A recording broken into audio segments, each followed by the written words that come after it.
আসসালামু আলাইকুম, সবাইকে শুভেচ্ছা জানিয়ে শুরু করছি চ্যানেল এস সংবাদ। আপনাদের সাথে আছি আমি ববি রায়।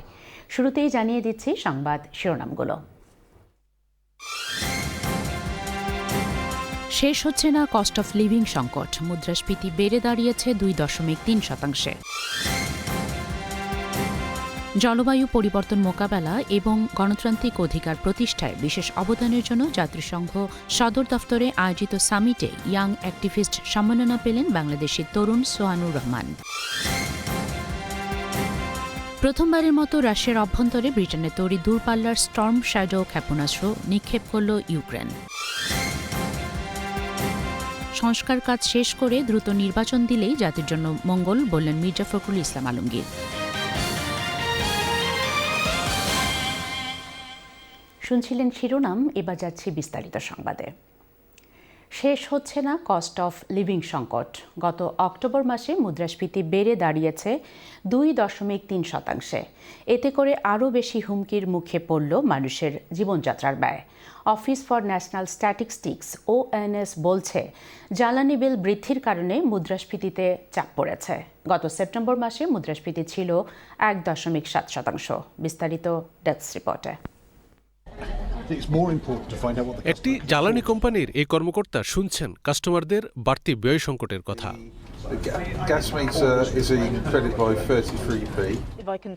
লক্ষ লক্ষ পরিবার বের হতে পারছে না বাড়তি ব্যয়ের কবল থেকে। And I'm just going to run through a few of them. So you've got children under the age of 2. বুধবার সকাল 10টায় জ্বালানি কোম্পানি ইউটিলিটার হ্যাম্পশায়ার কার্যালয়ে কাস্টমার ম্যাপে দেখা গেল জ্বলছে বেশ কিছু লাল বাতি, যেগুলো নির্দেশ করছে প্রিপেমেন্ট মিটার ব্যবহারকারী কাস্টমারদের অবস্থা, যাদের কেনা বিদ্যুৎ শেষ হয়ে গেছে, নতুন করে কেনার অর্থ নেই হাতে। কাস্টমারদের যাতে অন্ধকারে থাকতে না হয় সেজন্য ইউটিলিটা বরাদ্দ দিয়েছে ফ্রেন্ডলি ক্রেডিট নামের একটি সহায়তা প্যাকেজ। শার্লট প্রতিনিয়ত কথা বলছেন চরম সংকটে পড়া কাস্টমারদের সাথে। Hand to mouth, so when there's those sorts of vulnerabilities as well, not knowing where to turn to for customers is really hard, and we hear that so much. কয়েক বছর ধরে মুদ্রাস্ফীতিতে চাপ সৃষ্টি করছে জ্বালানি বিল। চলতি বছরের শুরুতে ব্যাংক অব ইংল্যান্ডের 2% লক্ষ্যমাত্রায় স্থির করা থাকলেও কয়েকদিন আগে জ্বালানি বিল ক্যাপ করায় মুদ্রাস্ফীতি বেড়ে দাঁড়াল 2.3%, যা লক্ষ লক্ষ পরিবারকে নতুন করে চাপে ফেলল। গত 2 বছর শীতের তীব্রতা কম থাকলেও এবার শৈত্যপ্রবাহ শুরু থেকেই অসহনীয় পর্যায়ে, ফলে বাড়তি জ্বালানি বিলের কবলে পড়বে লক্ষ লক্ষ পরিবার। The energy shock is still very much here because customers are paying 40% more than they were pre-pandemic and pre the invasion. Over the summer, we saw a 60% increase in customers approaching us for help. So, no. In the summer? In the summer. And now it's really cold? And now it's really cold. That figure is going to go even higher. And I have never been so concerned as I am about this winter with no help, additional help from the government. তবে খাবারের দাম এখনও সহনীয় পর্যায়ে রয়েছে, কিন্তু গত মাসের বাজেটের কারণে আবারও বাড়তে পারে নিত্য প্রয়োজনীয় পণ্যের দাম। সেই সতর্কতা জানিয়ে চ্যান্সেলরকে চিঠি দিয়েছে retail supermarket little. I think all businesses across our industry are now going to be experiencing added cost pressures next year, no doubt. And as an industry we've been quite vocal in feeding that back to government. যদিও treasury বলছে মুদ্রাস্ফীতি লক্ষ্যমাত্রার মধ্যেই রয়েছে, কিন্তু জীবনযাত্রার ব্যয় বৃদ্ধি পেলে এবার ক্রিসমাসের উৎসব ম্লান হয়ে যেতে পারে। বছর শেষে কেন্দ্রীয় ব্যাংক যদি সুদের হার না কমায় তাহলে সংকট আরও ঘনীভূত হবে। Milton Rahman, channel S news desk. Asylum আবেদনকারীদের রাখার জন্য হোটেলের সংখ্যা বেড়েই চলেছে। গত নির্বাচনের পর থেকে লেবার সরকার আরও 14টি হোটেল বরাদ্দ দিয়েছে অ্যাজাইলাম আবেদনকারীদের জন্য। একে লেবার দলের নির্বাচনী প্রতিশ্রুতি ভঙ্গ বলে সমালোচনা করেছেন টরি দলের MP sir Gavin Williamson. Home office minister dame Angela Eagle বলেছেন, অ্যাজাইলাম আবেদনকারীদের রাখার জন্য বর্তমানে 220টি হোটেল ব্যবহৃত হচ্ছে। the party opposite Labour promised in their manifesto to end the use of hotels.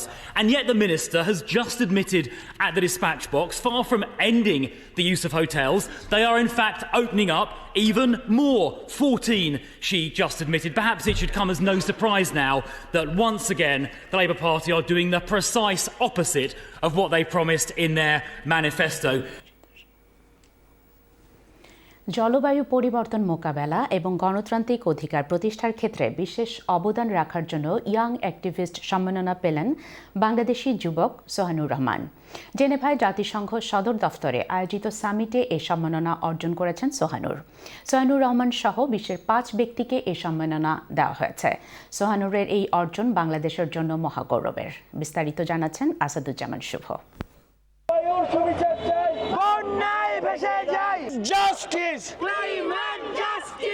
অনেক দূরে যাও, একসাথে যাও, এই থিম নিয়ে জেনেভায় জাতিসংঘ সদর দপ্তরে আয়োজিত ইয়াং অ্যাক্টিভিস্ট সামিট 2024 সম্মেলনে সম্মাননা পেয়েছেন বাংলাদেশের সোহানুর রহমান। জলবায়ু পরিবর্তন মোকাবেলা এবং গণতান্ত্রিক অধিকার প্রতিষ্ঠার ক্ষেত্রে 27 বছর বয়সী বাংলাদেশের তরুণ ক্লাইমেট হিরো সোহানুর রহমান সহ বিশ্বের 5 জন তরুণ নেতাকে তাদের অসামান্য নেতৃত্বের জন্য সম্মানিত করা হয়েছে এই সামিটে। গল্পের শুরুটা 2016 সালে, যখন সোহানুর রহমান প্রতিষ্ঠা করেন youth Net for Climate justice. জলবায়ু সুবিচার নিয়ে তৃণমূলে কাজ করছে এমন তরুণদের সবচেয়ে বড় platform Youth Net for Climate Justice. Barishal শহরে প্রতিষ্ঠিত হওয়া সংগঠনটি যুব জলবায়ু ঘোষণাপত্র তৈরি করে, বর্তমানে যেটি দেশের প্রায় 50টি জেলায় কয়েক হাজার তরুণ স্বেচ্ছাসেবকের নেতৃত্বে কাজ করছে। I felt hopeless and devastated by this super cyclone, but this devastation shift my anger to activism to achieve climate justice for my people who affected and lost their homes, their crops and their livelihood. এছাড়াও সোহানুর মাতারবাড়ি 2 সহ 10টি কয়লা বিদ্যুৎ কেন্দ্র নির্মাণ বন্ধে একটি সফল আন্দোলনেরও নেতৃত্ব দেন। সাম্প্রতিক সময়ে শান্তিপূর্ণ ছাত্র আন্দোলনে গণতন্ত্রের পক্ষে তার ও ইউথ নেট গ্লোবালের ভূমিকা বিশেষভাবে প্রশংসিত হয়েছে। সোহানুর রহমান বলেন, এ পুরস্কার শুধু আমার জন্য নয়, বরং বাংলাদেশের সব তরুণের জন্য যারা জলবায়ু সুবিচার ও গণতন্ত্রের জন্য লড়াই করে যাচ্ছে। At YouthNet, we are empowering grassroots young people to asking, climate justice, to campaign for this, advocating with the policymaker. So we are focusing on at all levels to empowering marginalized people, especially young people, from local level to national level and amplify their voice global level. As well as we are taking local action to solving this climate-induced problem in the community. We are connecting young people through capacity building workshop, climate literacy workshop, local level campaign and especially social media. এই সম্মেলনে সোহানুর রহমান ছাড়াও যুক্তরাষ্ট্রের Marley Dias, ফ্রান্সের Shanli McLaren, মেক্সিকোর Alvaro Queiroz এবং Solomon দ্বীপপুঞ্জের সিনথিয়াকেও সম্মানিত করা হয়েছে। তারা সবাই জেন্ডার ভিত্তিক সহিংসতা, গৃহহীনতা এবং অন্যান্য সামাজিক ও পরিবেশগত সমস্যার বিরুদ্ধে কাজ করে চলেছেন। পুরস্কার বিতরণী অনুষ্ঠানটি 19 নভেম্বর জেনেভায় প্যালেস অফ নেশনসে অনুষ্ঠিত হওয়ার পাশাপাশি 144টি দেশের প্রায় 20,000 অংশগ্রহণকারীর জন্য অনলাইনেও সরাসরি সম্প্রচারিত হয়েছে। আসাদুজ্জামান শুভ, চ্যানেলস নিউজ, লন্ডন। এবার আন্তর্জাতিক প্রসঙ্গ। প্রথমবারের মতো রাশিয়ার অভ্যন্তরে ব্রিটেনের তৈরি দূরপাল্লার স্টর্ম শ্যাডো ক্ষেপণাস্ত্র নিক্ষেপ করেছে ইউক্রেন। বুধবার এক প্রতিবেদনে এ তথ্য জানিয়েছে বিবিসি। প্রতিবেদনে বলা হয়েছে, ব্রিটিশ সরকার এ বিষয়ে কোনো মন্তব্য করেনি। তবে ডিফেন্স সেক্রেটারি বলেছেন, যুদ্ধক্ষেত্রে ইউক্রেনের নেওয়া পদক্ষেপ তাদের নিজেদের পক্ষে কথা বলবে। এর আগে যুক্তরাষ্ট্রের তৈরি দূরপাল্লার আর্মি ট্যাকটিক্যাল মিসাইল সিস্টেম ক্ষেপণাস্ত্র রাশিয়ার অভ্যন্তরে লক্ষ্যবস্তুতে আঘাত করার পর ব্রিটেনের তৈরি ক্ষেপণাস্ত্র হামলা চালালো ইউক্রেন। কয়েকদিন আগে রাশিয়ার অভ্যন্তরে হামলা চালাতে ইউক্রেনকে দূরপাল্লার ক্ষেপণাস্ত্র ব্যবহারের অনুমতি দেয় বাইডেন প্রশাসন। ইউক্রেন জুড়ে একটি বড় হামলা চালানো হবে এমন বার্তা ছড়িয়ে দিয়ে রাশিয়ার কিয়েভের বিরুদ্ধে মনস্তাত্ত্বিক যুদ্ধ চালাচ্ছে বলে দাবি করেছে ইউক্রেন। রাশিয়ার এই মনস্তাত্ত্বিক হামলা নিয়ে আতঙ্কিত না হওয়ার জন্য জনগণকে সতর্ক করেছে দেশটি। এবার বাংলাদেশ প্রসঙ্গ। বিএনপি মহাসচিব মির্জা ফখরুল ইসলাম আলমগীর বলেছেন, সংস্কার কাজ শেষ করে দ্রুত সময়ের মধ্যে নির্বাচন দিলেই জাতির জন্য মঙ্গল। বিএনপি বর্তমানে সরকারকে সহযোগিতা করতে চায় বলেও জানান তিনি। বলেন, রাজনৈতিক দলগুলোর সাথে আলোচনা করলে অন্তর্বর্তী সরকারের চলার পথ সহজ হবে। বিস্তারিত রিপোর্টে। দীর্ঘ ৮-৯ বছর পর প্রথমবারের মতো ছাগলনাইয়ায় স্বস্তিতে সমাবেশ করেছে বিএনপি। জাতীয় বিপ্লব ও সংহতি দিবস উপলক্ষে ফেনী ১ আসনে বিএনপি আয়োজিত এই সমাবেশে দুপুর থেকে এই অঞ্চলের নেতাকর্মী ও সাধারণ মানুষ আসতে থাকেন বিএনপি নেতাদের বক্তব্য শুনতে। বিকাল ৩টার কিছু পরে বিএনপি মহাসচিব আসেন ছাগলনাইয়ার আদালতপাড়া মাঠের সমাবেশস্থলে। এই সময় সমাবেশে উপস্থিত বিএনপি চেয়ারপারসন বেগম খালেদা জিয়ার নিজ সংসদীয় আসনের জনগণ মির্জা ফখরুল ইসলাম আলমগীরকে করতালির মাধ্যমে স্বাগত জানায়। সমাবেশে মির্জা ফখরুল ইসলাম আলমগীর বলেন, ছাত্র জনতার আন্দোলনের মাধ্যমে ফ্যাসিস্ট সরকারের পতন হয়েছে। এরপর দেশের জনগণ কিছুটা স্বস্তিতে আছে, কিন্তু সবাই অধীর আগ্রহ অপেক্ষা করছে কখন তাদের গণতান্ত্রিক অধিকার ফিরে পাবে। ৩ মাস পর হয়ে গেল, এই সরকারের কাছে আশা করেছিলাম তারা আমাদেরকে পথ দেখাবেন, একটা জনগণকে আশ্বস্ত করবেন যে এই সময়ের মধ্যে আমি সংস্কারগুলো কমপ্লিট করতে পারবো, আর এই সময়ের মধ্যে আমি নির্বাচনের একটা রোড ম্যাপ দেব। আবারও বলছি, নির্বাচন কেন্দ্রিক সরকার সংস্কার প্রয়োজন, সেই সংস্কারগুলোকে দ্রুত করে যত দ্রুত নির্বাচন দেবেন ততই জাতির জন্য মঙ্গল। মির্জা ফখরুল বলেন, সরকার যত দেরি করবে ততই বিভিন্ন ঝামেলা মাথাচাড়া দিয়ে উঠবে। সরকারের দায়িত্ব যত দ্রুত সম্ভব জঞ্জাল সাফ করে সুষ্ঠু নির্বাচনের ব্যবস্থা করা। যতই নির্বাচন দেরি হবে ততই বেশি সমস্যাগুলো আরো বাড়বে। আপনারা দেখেছেন যে ফ্যাসিবাদ ভারত থেকে সুযোগ নিয়ে তারা জনগণকে বিভ্রান্ত করার চেষ্টা করছে। সমাবেশে বিএনপি নেতারা বলেন, আওয়ামী লীগ পালিয়েছে, ক্ষমতায় থাকলে তারা বাঘ, না হলে ইঁদুর। ইউনূস সাহেব, আপনার মামলা তো প্রত্যাহার হয়েছে, তারেক রহমানের মামলা অনতিবিলম্বে প্রত্যাহার করুন। আগামী দিনে যদি কোনো অপর শক্তির সৃষ্টি হয়, এই ফেনী একের মানুষকে সাথে নিয়ে এই ফ্যাসিবাদদের মতো ওই অপশক্তিকে মোকাবেলা করব। এর আগে ফুলগাজী উপজেলার শ্রীপুরে বেগম খালেদা জিয়ার পৈতৃক বাড়িতে যান বিএনপি মহাসচিব। সেখানে তিনি বন্যায় ক্ষতিগ্রস্ত শিক্ষার্থীদের মাঝে শিক্ষা উপকরণ এবং অসহায় পরিবারের মাঝে গৃহ নির্মাণ সহায়তা প্রদান করেন। কেন্দ্রীয় ও ফেনী ১ আসনের বিএনপি নেতারা এ সময় তার সাথে ছিলেন। সিলেটের বিভাগীয় কমিশনার আবু আহমেদ সিদ্দিকী সিলেটে ইকরা ইন্টারন্যাশনালের মানবিক কার্যক্রম দেখে সন্তোষ প্রকাশ করে বলেছেন, বাংলাদেশের সুবিধাবঞ্চিত মানুষের ভাগ্য পরিবর্তনে ইকরার মতো আরও 4টি সংস্থা প্রয়োজন। বুধবার ইকরা ইন্টারন্যাশনালের উদ্যোগে 50টি পরিবারের মধ্যে সেলাই মেশিন বিতরণ শেষে তিনি এই অভিমত ব্যক্ত করেন। বিস্তারিত জানাচ্ছেন মঈনুদ্দিন মঞ্জু, ক্যামেরায় ছিলেন লিটন চৌধুরী।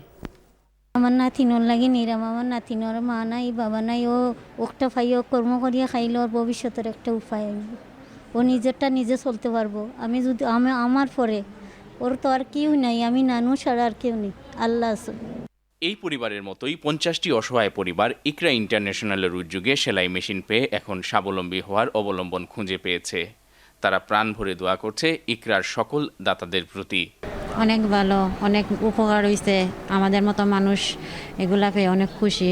একটা কর্মসংস্থানের সুযোগ সুবিধা করিয়া আমি প্রতিটা অক্তি আল্লাহর কাছে সবসময় খান্দি, আল্লাহ তুমি তারা বড় আরো বড় করিয়া দাও। খুব খুশি হয়েছে, আশীর্বাদ করি, তারা প্রবাসী ভাইদের জন্য আমরা আশীর্বাদ করি। বুধবার সিলেটের দক্ষিণ সুরমায় ইকরা ইন্টারন্যাশনাল প্রতিষ্ঠিত ইকরা প্রতিবন্ধী শিশু হসপিটাল প্রাঙ্গণে 50টি অসহায় পরিবারের মধ্যে সেলাই মেশিন বিতরণ করা হয়।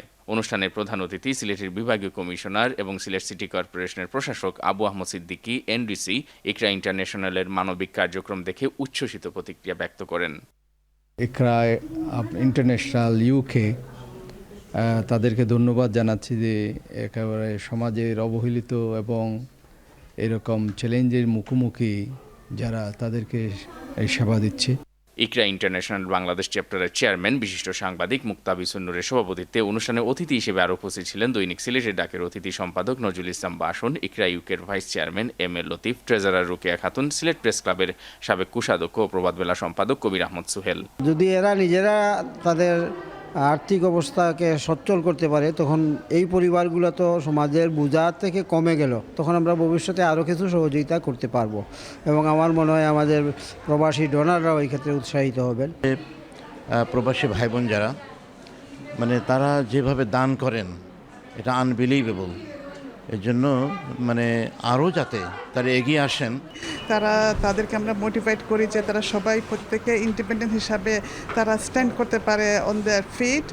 নারীদের স্বাবলম্বী করার ক্ষেত্রে ইকরা ইন্টারন্যাশনালের এই ধরনের কার্যক্রম অনবদ্য ভূমিকা রাখবে বলে অনুষ্ঠানের অতিথিরা অভিমত ব্যক্ত করেন। এই অবহেলিত এলাকায় মানুষের সেবাদানের জন্য ইকরা যে কাজগুলো করতেছে, আমাদের সকল প্রবাসীর উচিত হবে যে ইকরাকে সাহায্য এবং সহযোগিতা করা। দরিদ্র মানুষের সেবায় তারা যে কাজ করতেছেন এটাকে আমরা উৎসাহিত করা, আমরা যারা দাতা তাদেরকে যতটুকু উৎসাহিত করতে পারবো তত আমরা উপকৃত হব।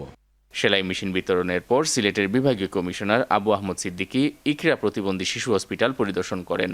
এ সময় তিনি প্রশাসনের পক্ষ থেকে ইকরার এই কার্যক্রমে সর্বাত্মক সহযোগিতার প্রতিশ্রুতি দেন। অনুষ্ঠানে সেলাই মেশিন ছাড়াও প্রতিবন্ধী 7টি পরিবারের মধ্যে হুইল চেয়ারও বিতরণ করা হয়। মইনুদ্দিন মঞ্জু, শাহলাস নিউজ, সিলেট। দর্শক, যাচ্ছি ছোট্ট একটা বিজ্ঞাপন বিরতিতে, আর বিরতির পর থাকছে